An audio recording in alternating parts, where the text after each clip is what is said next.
Second house, and this is the one everybody wants me to look at when I do their horoscopes. This is the house of money and possessions, and people can be our possessions.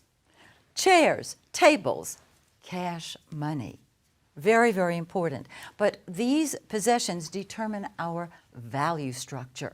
And so, if you have nothing in your second house, don't worry. It doesn't mean you're going to be living in a box under a bridge. What it means is that money per se is not part of your focus, because when we get to it, you'll see that the horoscope is a snapshot of you taken of the heavens at your exact moment of birth. And many of you know that in order to do your own chart, I have to have your exact minute of birth, the month, day, and year, and the city where you were born. Some of you already knew that. Okay, so we're going to get to that snapshot. The third house, very, very important. This is the house that deals with communication. It's our mouth and our mind. It's what we think about, how we communicate. It deals with short trips. And if you have any planets in your third house, you know you get bored easily and you want to take short trips, and you're a talker. And if you are not programmed to express your ideas, you're certainly thinking them.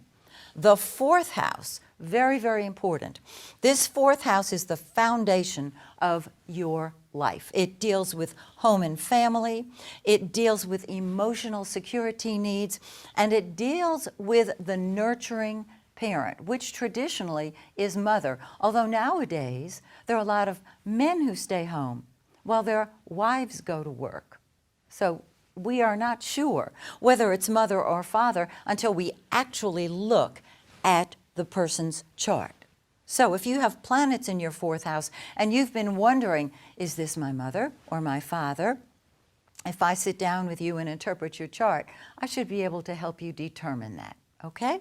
So this is very, very important. People with fourth house planets love to touch base with family members. They love to touch base at home. If they go out to dinner, they will stop at home first.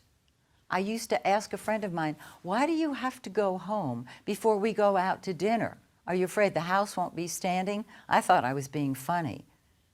He was taking it seriously. Okay.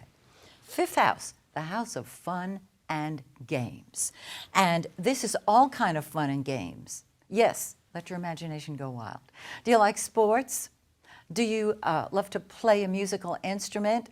Do you just love to sit in front of the TV with a bowl of popcorn and the remote? That's fun. Fun and games. Now, the fifth house also deals with children. So if you have children, they're going to show up in this fifth house. Very often our pets are our children.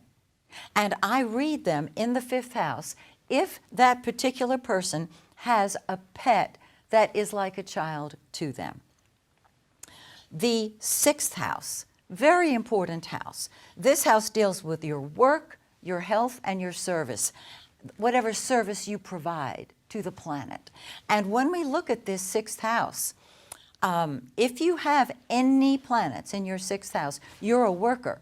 You want to be needed, you want to be busy all the time, and you don't want to just cross those T's and dot those I's. You want to be contributing. You want to feel that you're needed. In fact, if you have planets in your sixth house, if someone says to you, I need you, what they're really saying is, I love you. And I'm going to go over this again so that by the time we are finished with these shows, you're going to be able to interpret not just your own chart, but everybody else's. Okay? Seventh house, very, very important. The seventh house is directly opposite the first. The first house is you. So the seventh house deals with all of your relationships, from business relationships to personal relationships. It deals with the public. It deals with open enemies. It deals with litigation, which is very, very interesting because the seventh house deals with marriage, or at least a legal union. And so the seventh house deals with legal unions. You meet someone, you have a legal union, everything's wonderful, and then you decide, oh, this isn't working. The seventh house is the house of open enemies, and so that partner can become an adversary. And so then you take the relationship to court or to an attorney, once again the seventh house, to dissolve it. On the other hand, you may have a relationship that goes on for 20, 30, 40 wonderful years while the two of you learn about each other and help each other grow. Again, it depends on the planets in the seventh house, which we will touch on, of course. Eighth house, wow. This is the most powerful house in the entire zodiac. It deals with transformation. The eighth house is the house of secrets, and if you've got anything in your eighth house, people entrust you with their secrets. You may not want them, you get them, and you have to keep them to yourself. The eighth house is the house of power and control, and you will learn in this lifetime to let go of control and simply take charge. That's the highest version of this house. The eighth house also deals with joint finances, other people's money. And if you have anything in the eighth house, you're wonderful at helping people create money. Ninth house deals with our principles, our belief systems, our philosophy. It deals with long trips, whereas the third house deals with short trips. Can you see how it's a very balanced circle? And so anything in the ninth house helps you stand back, see the big picture. You see the forest in spite of the trees.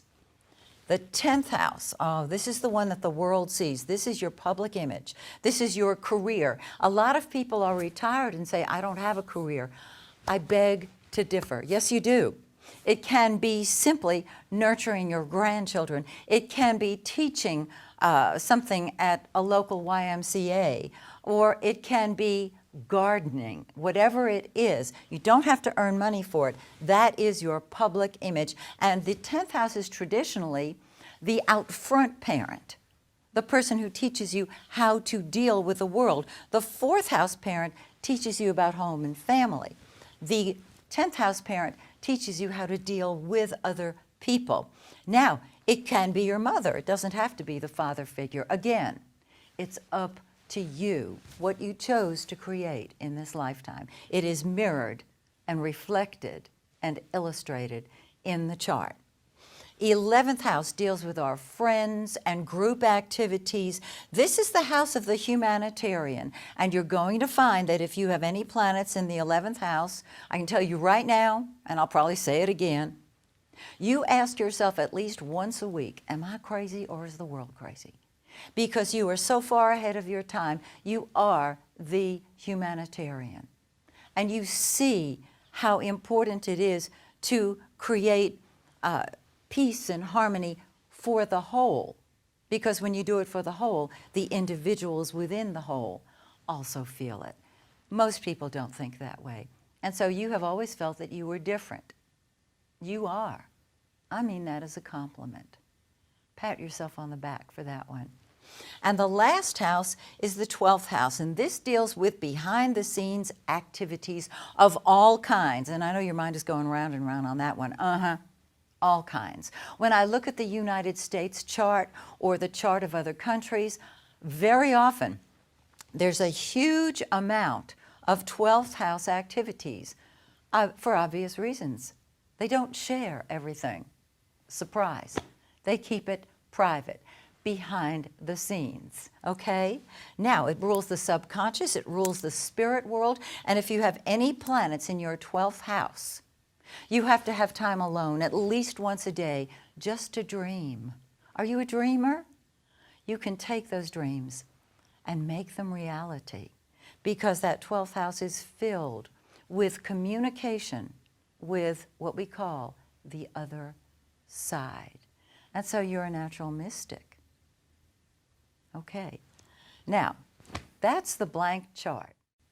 I want to take you through the planets, and we're going to put each planet one by one in each of the houses. Follow along if you have your birth chart. Hopefully this will be eye-opening and you will hear it again for the first time. We're going to start with the first planet, which is the sun, obviously. because that is the sign we know. In fact, you know your sun sign. If you were born on a certain day, you know if you're an Aries or a Taurus or a Gemini. But did you know that all of the planets fall in different signs? And they express differently because of that. So you know your sun sign. It's very rare that I find somebody in my talks who doesn't know their sun sign. They know their birthday. If they don't know their birthday, we're in trouble. Okay, so the sun is the center of our universe, isn't it? I don't know if you can see that yellow. It really is pretty. Wherever the sun is the center of your life.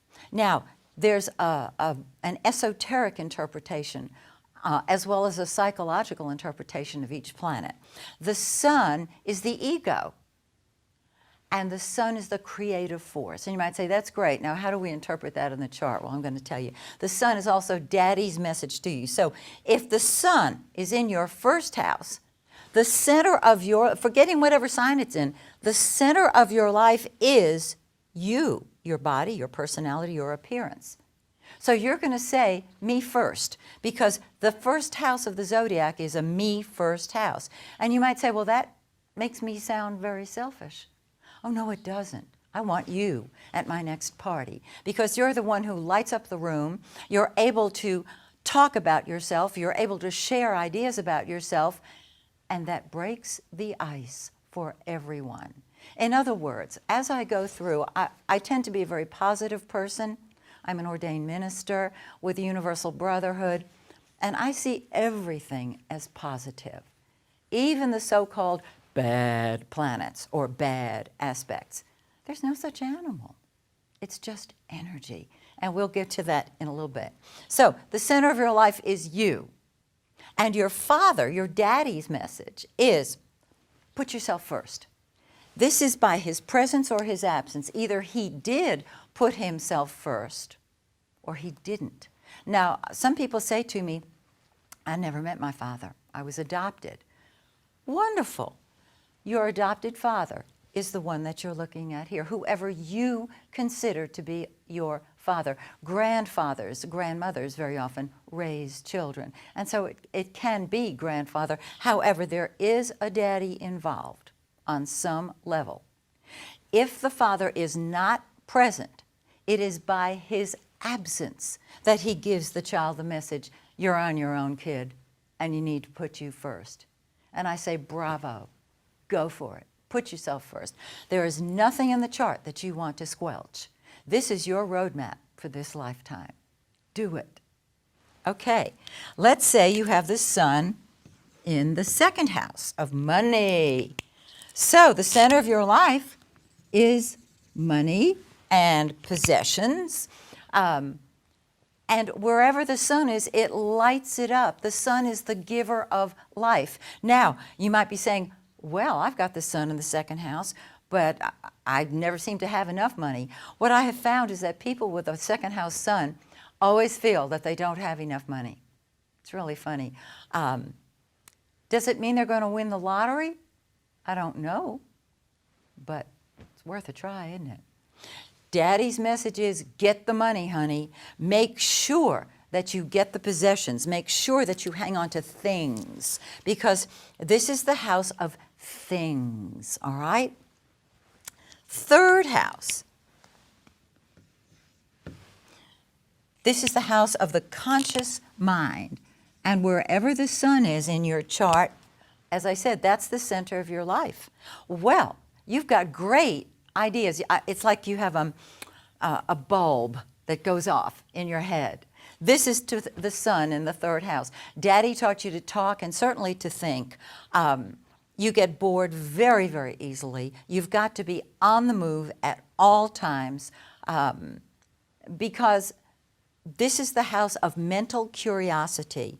This house also describes your siblings, brothers and sisters, the oldest one in particular. And I'm going to explain what I'm talking about for the advanced student in just a minute, because I'm going to go into charts within charts. This is not meant to get complex. It's meant to simplify. Okay, let's put the sun in the 4th house. Very exciting placement. Now, the sun is a masculine planet, and it represents daddy. So right away we think, oh, the 4th house parent, the nurturing parent, the one who taught you how to deal with family members is your father by his presence or his absence. However, with the sun in the 4th house, the center of your life is your home and your family and security needs. I also want to add that the 4th house is the end of life. I don't mean that moment just prior to lifting off and taking off, but I'm talking about the mature part of your life. And what that sun in the 4th house says is it gets better and better and better. And those of you who don't have your birth chart in front of you now are probably wishing you did. And let me mention this.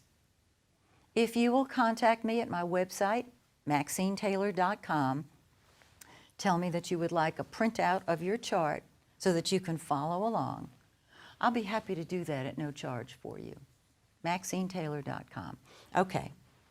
Now, let's look at the sun in the 5th house. Wow. When I see the sun in the 5th house, I know that this is a person who loves to have fun. And they're very good at having fun. Are they an athlete? Maybe. I don't know. But fun is what it's all about. So the center of their lives is fun, creativity. They could be artistic, but they know that life is a game and they want to play it. Now, this is the house of children. And what's so interesting is that this sun in the 5th house tells us that your child puts himself first. This is the child's 1st house. Remember the 1st house of the zodiac. This is you. This is your child's 1st house. And so we can say that daddy's message was to have fun, but daddy is a surrogate child to you.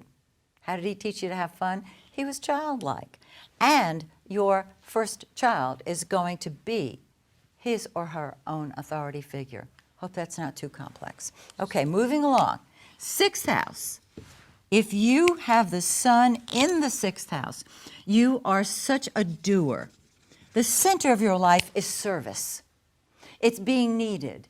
It's being busy all the time. And daddy's message was, get a job. But the sun is the authority figure. The two luminaries, the sun and the moon, those are our authority figures. And so that sun there says, whatever job you have, you need to be the boss. Whatever project you're working on, you need to be the boss. Okay? Makes sense, doesn't it? Now, let's talk about the 7th house of partnership. With the sun in the 7th house, the center of your life is partnership on all levels. You've got to have that one-on-one relationship. Now, daddy's message is get married, get married, get married. Not literally, but that's the message. Also, very often there is an emotional attachment to your father so that you are equals. Very, very interesting. The sun in the 8th house, this is the house of transformation. And what the sun there says is that your ego is going to undergo a transformation in this lifetime, that you're able to help other people with their values and their money. It is awesome.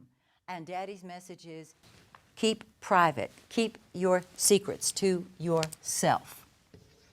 Because anything in the 8th house is going to be transformed. The sun in the 9th house, center of your life is the big picture, your philosophy of life, your principles. Daddy's message is go long, get on a plane and go. The sun in the 10th house, this tells us that daddy is the out front person. He's the out front parent. He's the one who said, be on top. Make sure that you're the boss. However, what you have probably found is that every time you climb up to the top, someone else is there already representing daddy to you. Isn't that interesting? There's always a little catch-22 on these things. You may have noticed that. Okay, The sun in the 11th house. I love the sun in the 11th. Now, the center of your life then, because remember, that's what the sun is, the center of our lives. Center of your life is friendship, but it's humanity. It's dealing with other people's children. If the 5th house is your children, the 11th house is other people's children. Who are other people's children? Everybody. The entire world is someone else's child.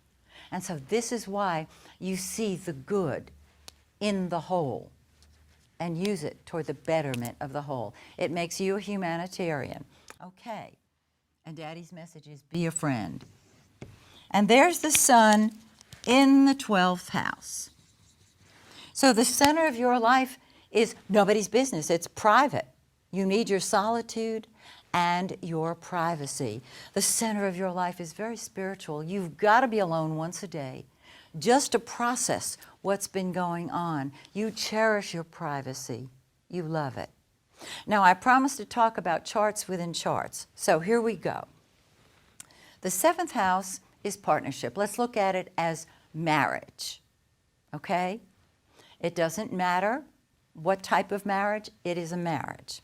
This 7th house is your first spouse, your first husband or wife. If you've been married more than once, you count 2 more houses. This is your second spouse. 2 more houses. This 11th house is your third spouse. And by the time you hit the first house, you have met your match because you're looking at yourself, aren't you? And you might say, oh my goodness, there's so much involved. Yes, when you have a horoscope interpreted, you can see everyone in your chart. So let's just take a look at your first spouse. This is his, I'll say his for generic purposes. This is his personality, this is his money, this is his mind, this is his home, his kids, his job. Oh, that's you, your money, etc., etc., etc. If you have 2 spouses, there's the second spouse. That's his personality and temperament, his money, his ideas, etc., etc., etc. And so you can go around the wheel. You can do it with children as well. If you have 3 children, here's your first child in the 5th house. The 7th house is your second child. So your second child and your first spouse are teaching you the same exact messages. There's your third child. If you're married twice and have 3 kids, they are both, the third child and the second spouse, are both teaching you what you need to know. That's it for this segment. Please join me next time when we go through the moon and Mercury and all the other planets.